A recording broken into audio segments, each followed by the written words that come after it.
It was a combination of stuff. I mean, I think there was a basic logic to it. I mean, the skis had side cut before. They just didn't have very much, and they were having trouble building them the right way and getting them to function the right way.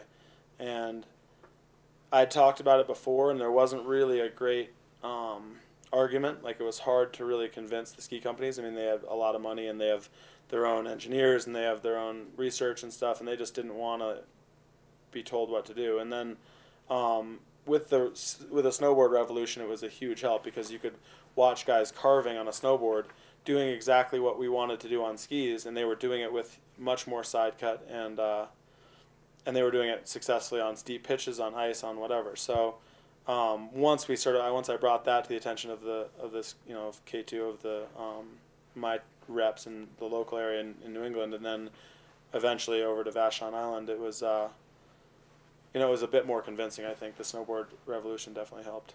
We were actually the first. I remember running around at a potato conference up in Maine, and Maine used to be a huge potato growing state at a time when you had the industry giants. There were very few little guys who were even thinking about starting potato chip companies because they were so terrified of getting into this arena.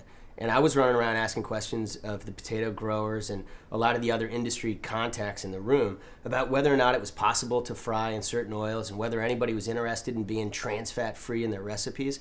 And talking about whether it made sense that certain industry giants were cooking in these oils that tasted terrible on a potato chip recipe just because they were cheap oils. And I remember being pulled aside by this guy, this dude with some gray hair on his head who ran one of the large associations in the industry, and he put his finger up to my chest and he said, "Are you a reporter?"